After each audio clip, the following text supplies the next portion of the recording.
నమస్కారం, welcome to our channel. ఈ రోజు మనతో పాటు ఉన్నారు ప్రముఖ జ్యోతిష్య మరియు వాస్తు పండితులు బ్రహ్మశ్రీ డాక్టర్ నాయకంటి మల్లికార్జున శర్మ గారు. అక్టోబర్ 9వ తారీఖు నుంచి వృషభ రాశిలోకి గురువు వక్రగతి చెందడం వల్ల సింహరాశి వారికి ఎటువంటి ఫలితాలు రాబోతున్నాయి, మరి వారికి ఎలా ఉండబోతుంది 119 రోజులు అనే వాటి గురించి గురువు గారిని అడిగి తెలుసుకుందాం. నమస్కారం గురుగారు. నమస్కారం. గురుగారు, మనకి అక్టోబర్ 9వ తారీఖు నుండి వృషభ రాశిలోకి గురువు వక్రగతి చెందబోతున్నారు కాబట్టి మరి సింహరాశి వారికి ఎలా ఉండబోతుంది అంటారు? మరి వారికి ఆ 119 రోజులు ఎటువంటి ఫలితాలు రాబోతున్నాయి అంటారు? తప్పకుండా అమ్మ. ఓం శ్రీ గురుభ్యో నమః. గురువు వక్రగతి అక్టోబర్ 9వ తారీఖున మధ్యాహ్నం 2:40 ముఖ్యంగా గురువు వక్రగతిలో పొందటం అనేది జరుగుతుంటుంది. అంటే మృగశిర నక్షత్రం 2వ పాద ప్రవేశంతో గురువు వక్రగతి ప్రారంభమై 2025 ఫిబ్రవరి 9వ తారీఖు మధ్యాహ్నం 12:40 వరకు కూడా ఈ వక్రగతి అనేది ఉంటుంది. అంటే గురువు ఈ వక్రస్థితి అనేది 119 రోజులు పొందుతున్నాడు. ఇక్కడ గురువు వక్రగతి పొందినప్పుడు గురువు 2, 5, 7, 9, 11 స్థానాల్లో గురువు గోచారరీత్యా మంచివాడు. అంటే వక్రగతితో సంబంధం లేకుండా గోచారరీత్యా ఈ స్థానాల్లో ఉంటే సుఫలితాన్ని ఇస్తాడు, మిగతా స్థానాలు అసుఫలితాన్ని ఇస్తాడని మనం గోచారం తెలుపుతుంది. ద్వాదశ రాశుల వాళ్ళని ఎప్పుడైతే మనం ఫలితాలు చెప్పబోతున్నామో ఆ ఫలితాల్లో మిగతా గ్రహాల యొక్క ఫలితాలు కూడా చూసుకుని చెప్పాలి. అయితే గురువు ఎందుకు చెప్తున్నారు? గురువు వక్రగతి గురువు యొక్క స్పెషల్ ఏమిటి అంటే కుటుంబ కారకుడు, సంతాన కారకుడు, భాగ్య లాభాధిపతులకు కారకుడు గురువు. అంటే అన్ని గ్రహాల కంటే కూడా గురువు యొక్క కారకత్వం కానీ అతని యొక్క విశేషమైన ఫలితాలు కానీ ఎక్కువగా ఉంటాయి. కాబట్టి నిరాశ నిస్పృహలే కాకుండా ఆశను కలిగించేవాడు గురువు. మనం ఆశతో జీవిస్తేనే మనం శక్తి సంపన్నం అవుతామని మనకి తెలుస్తూ ఉంటుంది. అందువల్ల గురువు యొక్క బలం ఏంటి? అన్నిటికీ కూడా ఎక్కువ పర్సెంట్ గురువు కారణభూతుడు అవుతాడు. కాబట్టి గురువు ఎలా ఉన్నాడు అనేది చాలామంది కూడా చూస్తుంటారు. పురాతన రోజులు కూడా గురుబలం ఉందా లేదని కూడా అందరు అడుగుతుంటుంటారు. వృషభ రాశిలో 40 డిగ్రీల వెనక్కి వెళుతూ ఉన్నాడు ఇక్కడ గురువు.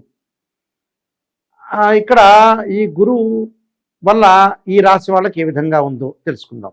సింహరాశి వాళ్ళకి 10వ స్థానంలో గురువు వక్రస్థితిలో పొందటం వల్ల వాళ్ళకి అనేక లాభాలు కలుగుతుంది. వృత్తి, ఉద్యోగ, వ్యాపార రంగాల్లో విశేషమైన లాభాలు, దాంతోపాటు ఉద్యోగంలో ప్రమోషన్ రావటం, అనుకున్న పనులన్నీ కూడా రీచ్ అయ్యే అవకాశాలు ఉంటాయి. సరైన నిర్ణయము సరైన సమయంలో మంచి నిర్ణయాలు తీసుకోవటం, ఆ నిర్ణయంతో పాటు అనేక అన్వేషణలు జరగటం ఒకటి.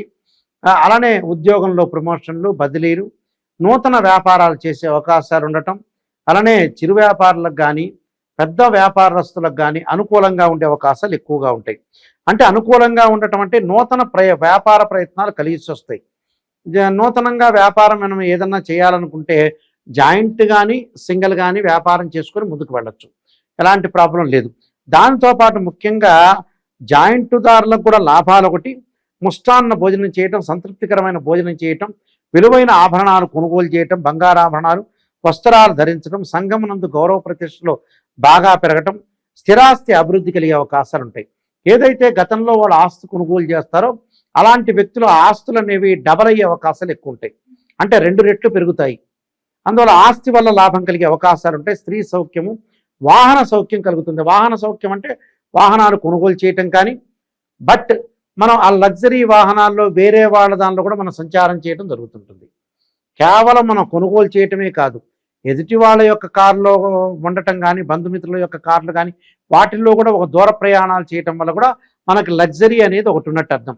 అలా లగ్జరీ వస్తువుల్ని ఎక్కువగా ప్రయారిటీ చేయటం, లగ్జరీ వస్తువులతో పాటు భోగభాగ్యాలు, వాళ్ళ యొక్క ట్రెడిషన్స్ ఏవైతే ఉంటాయో కులాచారాలు అంటారు. అంటే ఎవరి కులానికి వాళ్ళు గొప్పవాళ్ళు, ఎవరి కులానికి సంబంధించిన ఆచారాలు చాలా గొప్పవి. అలాంటి నియమ నిబంధనలు పాటించడం ఒకటి. భార్యాభర్తల యొక్క సఖ్యత, అంటే డిఫరెన్స్ ఆఫ్ ఒపీనియన్స్ లేకుండా వైఫ్ అండ్ హస్బెండ్లో మ్యూచువల్ అండర్స్టాండింగ్లోకి వస్తారు. మ్యూచువల్ అండర్స్టాండింగ్ అంటే ఏమిటి?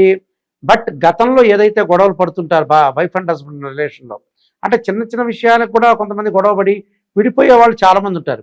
అలా విడిపోకుండా ప్రశాంతమైన వాతావరణానికి వాళ్ళు క్రియేట్ చేసుకొని ముందుకెళ్తారు. అంటే ఇది గొప్ప పరిణామమే చెప్పుకోవచ్చు. అంటే అంతా కూడా అనుకూలంగా ఉంటుంది, ప్రశాంతమైన వాతావరణంలో ఉంటారు. అన్ని పరిస్థితులు కూడా సహజంగా వీళ్ళకి బాగుండే అవకాశాలు ఎక్కువ ఉంటాయి. కాబట్టి ఇలాంటి విషయాల్లో వాళ్ళు ముందంజలో ఉంటారు. ప్రతి పనిలో కూడా కొంత అన్వేషిస్తుంటారు. సరైన సమయంలో సరైన మార్గంలో వెళుతూ ఉంటారు. అంటే ఇవన్నీ కూడా యాక్చువల్గా ఏంటంటే జరగబోయే విషయాలు. గురువు వల్ల ఏంది లాభంలో ఇక్కడ ఏదైతే దశమ స్థానంలో గురువు ఉన్నాడో ఈ వివాహ శుభ కార్యక్రమాల్లో పాల్గొనటం, ఇంటిలో శుభ కార్యక్రమాలు, భూ సంబంధమైన వ్యవహారాలు, పిత్రార్జితం రావటం, డబ్బులు రావటం, బంగారు ఆభరణాలు కొనుగోలు చేయటం, విద్యార్థులు చదువు పట్ల ఆసక్తి చూపిస్తారు. గతంలో ఎవరైతే బద్ధకంగా ఉంటారో అలాంటి వ్యక్తులు చాలా ఆసక్తికరంగా చూపిస్తుంటారు. అంటే ఆలోచనలు బాగా పెరుగుతుంటాయి. ఆలోచనలు పెరుగుతుంటే బాగా సఖ్యతగా ఉంటారు. అనుకూలమైన వాతావరణం ఉంటుంది. స్థిరాస్తి భోగభాగ్యాలు కలిగే అవకాశాలు ఉంటాయి. కులాచారం పాటించడం ఒకటి. ఆదాయపరంగా ఇన్కమ్ అనేది బాగా గ్రోత్ ఉంటుంది. అంటే వీళ్ళకి ఇన్కమ్ ఖచ్చితంగా గ్రోత్ ఉంటుంది. ఆ ఇన్కమ్ గ్రోత్ ఉండటం వల్ల కొన్ని విషయాల్లో ప్రత్యేకంగా కొన్ని శ్రద్ధ చూపిస్తూ ఉంటారు. దాంతోపాటు స్త్రీలకి ఉన్నతమైన అభిప్రాయాలు కలుగుతుంటాయి. అంటే మంచి అభిప్రాయంతో నేను వెళ్ళాలని ఒక ఆలోచన సరళి బాగా ఎక్కువ ఉంటుంది. కాబట్టి ఇవన్నీ కూడా వాళ్ళకి జరుగుతుంటాయి. ప్రశాంతమైన వాతావరణంలోకి ముందుకు వెళ్తుంటారు. కానీ ఇలాంటి విషయాల్లో చాలా అనుకూలంగా ఉంటుంది. కానీ ఏ విషయంలో వీళ్ళు జాగ్రత్తగా ఉండాలంటే ఆరోగ్యరీత్యా కొంత భయం కలుగుతుంటుంది. అంటే దీర్ఘకాలిక వ్యాధులు ఉన్న వాళ్ళు కానీ అలానే వ్యాధులు ఉన్నట్టుండి మారిపోతుంది సిచ్యువేషన్స్. అంటే ఈరోజు బాగుంటారు, రేపు బాగుండకపోవచ్చు, రేపు బాగుంటారు, ఎల్లుండి బాగుండకపోవచ్చు. ఇలాంటి ఇన్సిడెంట్ జరుగుతుంటుంది. మానసికంగా ఆందోళన, కొన్ని చోట్ల వృధా ప్రయాణాలు, అనవసరమైన ప్రయాణాలు చేసి డబ్బును వృధా చేసుకోకూడదు. అంటే ఇవి సెక్టార్లో కొంత ప్రాబ్లమ్స్ వచ్చే అవకాశాలు ఎక్కువగా ఉంటాయి. ఏదైతే మన సెక్టార్లో ప్రాబ్లం వస్తుందో దానికి మనం చాలా కేర్గా ఉంటే ముందుకు వెళ్ళాలి. కేర్ లేదనుకోండి చాలా ఇబ్బందులు కలిగే అవకాశాలు ఎక్కువ ఉంటాయి. నిలకడలేని స్వభావం, అంటే ఒక మాట ఇప్పుడు మాట్లాడితే పక్క రోజు ఉండదు, పక్క రోజు ఉన్న మాట ఇంకో రోజు ఉండదు. అంటే స్టెబిలిటీ మైండ్ అనేది ఉండదు. అంటే ఏదైతే ఆ స్టెబిలిటీ మైండ్ లేకుండా స్థానచలనం జరుగుతూ ఆ స్థానం మారుతూ మనిషి యొక్క మాట తీరు నడవడికి మారుతుంటుంది. ఆ తీరు మారకుండా ఉండటం చాలా మంచిది. అలాంటివన్నీ కూడా బంధువులకి మిత్రులకి ఇబ్బందికరమైన వాతావరణం వచ్చే అవకాశాలు ఒకటి ఉంటాయి. అలాంటి ఇబ్బందులు కలగకుండా కొంత గురువు వక్రగతి ఇలా పొందటం వల్ల వాళ్ళు తప్పకుండా కొన్ని కేర్ తీసుకొని ముందుకు వెళ్ళాలి. అంటే అనవసరమైన విషయాలు కానీ రాద్ధాంతం చేయకూడదని అర్థం. ఇలాంటి విషయాలు చాలా జాగ్రత్తగా ఆలోచన చేయాలి. ఎందుకంటే గురువు శక్తివంతుడు, ధనకారకుడు, సంతానకారకుడు, సంతానం సంపత్పదం అంటారు. సంతానాన్ని ఇచ్చేవాడు గురువు.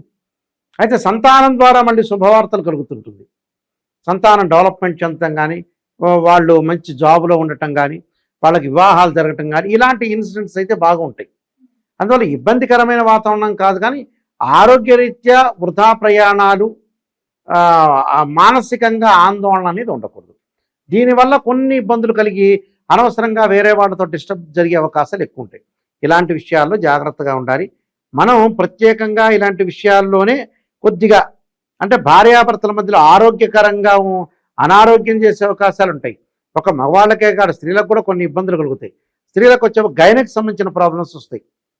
గైనకి సంబంధించిన ప్రాబ్లమ్స్ వచ్చి మగవాళ్ళకు కూడా యాబ్డోమన్ సంబంధించిన ప్రాబ్లమ్స్ వచ్చే అవకాశాలు ఉంటాయి. ఏదో ఒక ఇష్యూ జరగటం ఒకటి, అధికారుల యొక్క ఒత్తిళ్లు గురయ్యే అవకాశాలు ఎక్కువ ఉంటాయి. ఆ అధికారుల యొక్క ఒత్తిళ్లు గురి కావటం వల్లనే మానసికంగా కొంత ఆందోళన వస్తుంటుంది. ఆందోళన పడకుండా ప్రశాంతమైన వాతావరణానికి మనం కన్స్ట్రక్షన్, ఒక నిర్మాణాత్మకమైన పాత్ర పోషించి ముందుకు వెళ్ళాలి. లేకపోతే ఇబ్బందికరమైన వాతావరణం ఉంటుంది. కాబట్టి దీనికి ప్రత్యేకంగా కొన్ని పరిహారాలు చేసుకొని ముందుకు వెళ్ళాలి. గురుగారు, మరి సింహరాశి వారికి వచ్చేసి ఇంకా ఫలితాలు మెరుగైనవి కావాలి అంటే మరి అప్పుడు ఎటువంటి పరిహారం చేసుకోవాలి అంటారు? ఆరోగ్యం బాగుండటానికి ఖచ్చితంగా వీళ్ళు శరీరే జర్జరీభూతే వ్యాధిగ్రస్తే కలేబరే ఔషధం జాహ్నవీతోయం వైద్యో నారాయణ అనే మంత్రం చక్కగా చదువుకోవాలి. దానితో పాటు దత్తాత్రేయ స్వామి యొక్క స్తోత్ర పారాయణం చేసుకోవాలి. గోదేవతను పూజ చేయాలి. అంటే ఆవును పూజ చేయాలి. మన ఇంటి దగ్గర ఆవు వస్తుంది కదా, ఆవు చక్కగా కాళ్ళు కడగటం, బొట్టు పెట్టడం, ఆవును పూజ చేయాలి. ముక్కోటి దేవత అంతా కూడా ఆవులో ఉంటారు కాబట్టి గోవు యొక్క ఆరాధన. ఒకవేళ బయట లేకపోయినా సరే మనం వెండి గోవు తీసుకొచ్చి ఇంట్లో పెట్టుకుని గోవును ఆరాధన చేయాలి.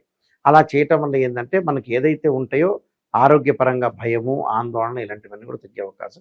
ఓకే గురుగారు, సింహరాశి వారికి వచ్చేసి అక్టోబర్ 9వ తారీఖు నుంచి వృషభ రాశిలోకి గురువు వక్రగతి చెందబోతున్నారు కాబట్టి మరి ఎలా ఉండబోతుంది అనే వాటి గురించి అయితే తెలియజేశారు.